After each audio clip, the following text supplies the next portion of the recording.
Hello everyone, welcome to the machine learning course. In this course, we are going to discuss in detail about supervised and unsupervised machine learning algorithms.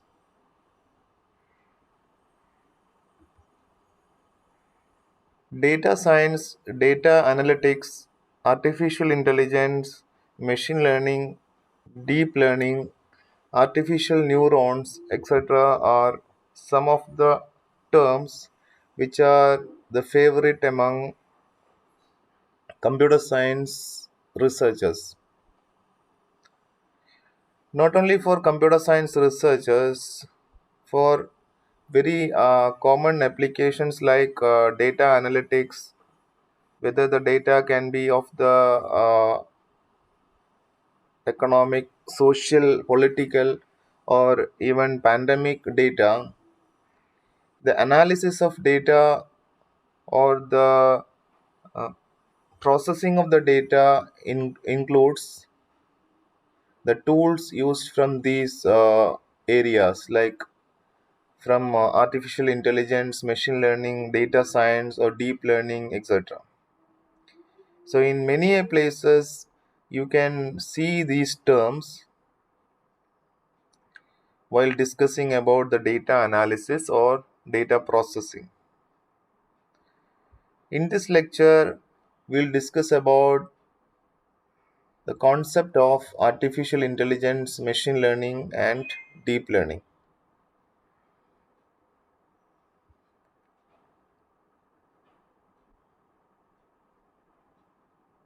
Artificial intelligence is the biggest umbrella which can be defined as the ability of machines to think or act like humans.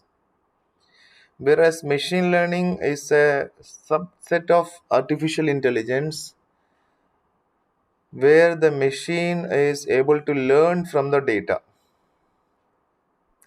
Deep learning is once again a subset of machine learning which learns from patterns automatically in a layered manner.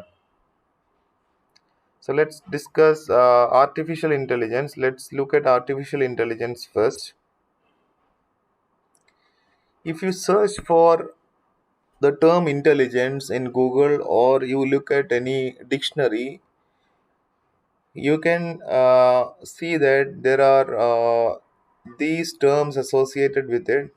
It is the ability to think, it is the amount of memory, it is the knowledge a person is having, it is the amount of reasoning power. These are, or it may be how human being is going to respond on a particular situation. So this sort of definitions can be there in the if you search for general intelligence. The big question is it possible to make a machine intelligent, or is it possible to enable this sort of an intelligence which is available with a human being on a machine, on a computer? So that area is called artificial intelligence. We would like to make a machine to think or act like a human. In a particular situation, the human may solve a problem in a particular way. In another situation, the problem may be solved in another way. So, if it is possible to make the machine to enable the same, then we can say that that is artificial intelligence. So, that is the ability of machine to act or think like human. Let's look at an example. See, this is a complex mathematical expression. If you give values to these variables in the expression, solving such a problem is an easy task for a computer because it has got lot of processing power. You give values to these variables in the expression, then the expression can be solved very easily in a fast manner compared to a human being, whereas solving this with the same values for a human being, it is difficult. Let's look at the second example where we have a photograph with three famous footballers. By looking at this picture itself, the human being is able to recognize or identify the faces in this picture, whereas this problem is difficult for a machine. For a machine, it is difficult for recognizing or identifying the faces in the program, or we call it different algorithms like face recognition, image recognition algorithms, etc. So that is the difficulty, or that is the difference between machine and a human being, and we would like to enable the same sort of an intelligence to a machine, so that we slowly try to enable the intelligence on a machine, and to slowly make or uh, the machine should act or think like a human. That is our aim, and that is the broad idea in artificial intelligence. Artificial intelligence can be broadly, you can define it as the ability of a machine to act or think like human. The different types of artificial intelligence. Artificial intelligence can be classified into three types: artificial narrow intelligence, artificial general intelligence, and artificial super intelligence. Artificial narrow intelligence is the area where the machine specializes in one area or solves one problem, like Apple Siri, Microsoft Cortana, and all are examples for artificial narrow intelligence. So it does in a we call it the stage one artificial intelligence. It is also called machine learning. So it specializes in one area and solves one problem. Like you can say to Siri, Siri, play this song, then Siri, what is the weather now? So this sort of things can be asked to Siri, or you can get the solution or get the replay to that. So that sort of artificial intelligence is called artificial narrow intelligence. Artificial general intelligence is something better than this. We call it machine intelligence, refers to a computer that is as smart as a human, in the sense across a board. So for example, a machine that plays chess game, that can be thought of as stage 2 artificial intelligence, artificial general intelligence. Artificial super intelligence is something beyond that. Machine consciousness is called an intelligent machine that is much much smarter than the best human brains in the world. So that is called artificial super intelligence. So the three types of artificial intelligence are artificial narrow intelligence, artificial general intelligence, and artificial super intelligence. Stage 1, stage 2, and stage 3. We are still at stage 2 sort of thing. Only very few machines stage 3 or a step towards stage 3 has been invented so far. So that's about the first content of the lecture. We have discussed about artificial intelligence. Now let's see what do you mean by the concept of machine learning. What do you mean by machine learning? So with respect to a programmer, this is a traditional programming idea. You have a problem. For that problem, the programmer will write a program, and you will give input as data. Then the program will be executed. Then you will get output. That is how we usually write a program. Or for a programmer, this is the idea how to use a computer. So a program will be written. It's step by step sort of instructions. Then you supply data to it. The step by step instructions will be processed, and you get an output. For example, sort n numbers. So a step by step instructions for sorting n numbers will be written as a program. N numbers will be given as input, then output will be the sorted n numbers. So that is how we work with the traditional programming. Whereas in machine learning, we alter these two things, that is the output and the program. So output is brought to the left hand side and program is brought to the right hand side. That is how machine learning works. So here we have data as that of the traditional programming structure, and we have output also at the left hand side. So data and output, that sort of an input will be, that sort of value will be supplied to a machine, and the machine will bring with the corresponding program in the sense the set of instructions for making this or for creating this output from this data. So the machine is going to learn from this data. That is the meaning of it. So the traditional programming structure, from the traditional programming structure, if you change this a little bit, if you bring output here and program to the other side, then we call it machine learning, or the machine is going to learn the program from data to output. So you will be supplying the machine with some thousands of data and its output. For example, the unsorted value, etc. Then the program that is going to get generated from this machine learning is the program for sorting this many numbers.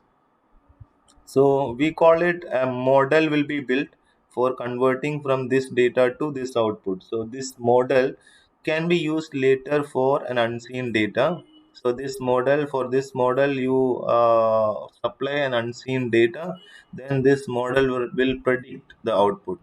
So once if you have a program like this, the same thing here, what we have written here, the same thing can be applied. So you have a program here, you supply input, then your program will say an output, in the sense it will say what is the percentage that this belongs to this particular class of values, etc. So that sort of an output will be supplied. Or that is the difference between traditional programming technology and machine learning technology. In traditional programming, to a system, to a computer, we'll be supplying the program and data, whereas in machine learning, we'll be supplying data and output.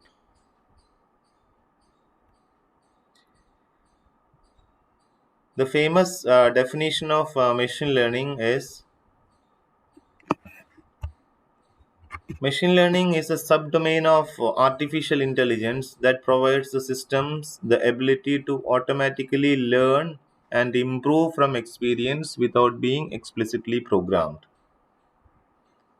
So, machine learning is a subdomain of artificial intelligence. You note down some of the key words in this definition: that provides the system to the ability to automatically learn and improve from experience. The experience is nothing but the data here. Human actually learns from experience. The same thing we are making to we are applying to machine as well. So we call it learn from experience, learn and improve from experience. If you supply some 10 experience to a machine, the machine will learn something. If you supply more experience to a machine, the machine improves its learning. So the prediction accuracy will be increased. That's what the improvement in the from the experience. So machine learning is defined as a subdomain of artificial intelligence that provides the systems the ability to automatically learn and improve from the experience without being explicitly programmed. So we are not giving any explicit program. The program will be obtained as an output of the machine learning process. For example, to a machine, we are supplying such an image in the sense we'll be trying to we'll be making the machine to learn from this picture. So let's say we'll be supplying some of the features, we call it features, the features of this object. So let's say the color of this object, the size of this object, and it has a tail, it has four legs, etc., number of legs, etc. So these are the features. For example, let's say we have four features to this object. One is the color, then it is the size, then number of legs, then uh, has tail or not. So let's say these are the uh, four features of this object. So machine is learned. This is having this is this color, white and gray, and then the number of legs is four. So this sort of thing is learned by the machine. Now you give another photograph of an object, another photograph, and you ask the machine what is this. Then the machine will say something. Well, the machine may the output may be wrong because we haven't given sufficient number of input data to the machine to learn. So let's say we gave input like this. We gave another picture of a cat, another picture of a cat, another picture of a cat, and so on.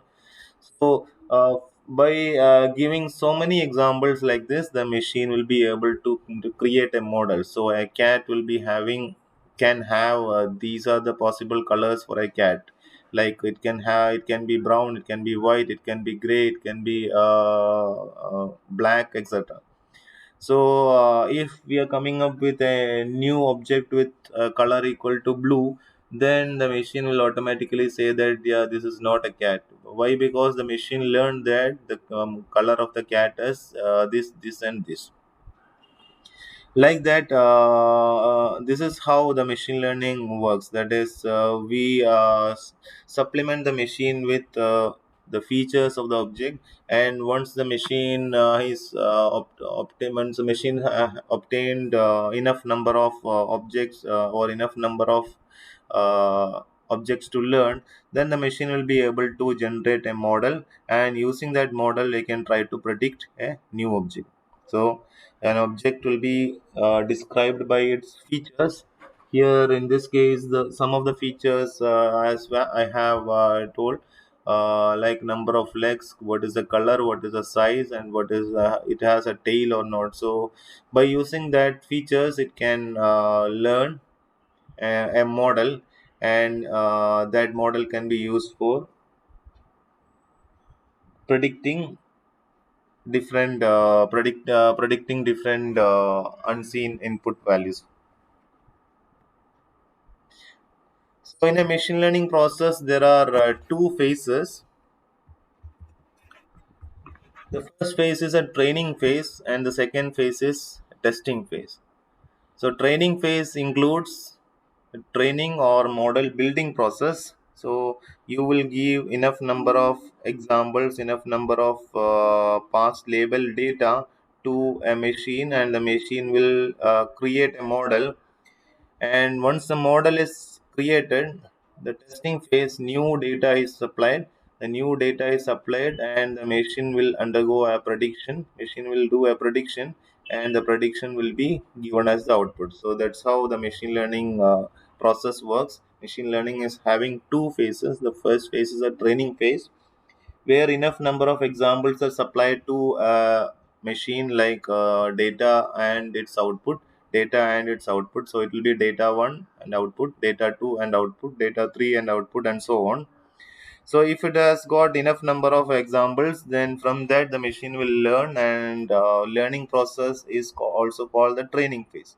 So it once the training phase is done, there will be a model, and using that model you can use that you can use that model for predicting for new data. So model training phase and model prediction phase.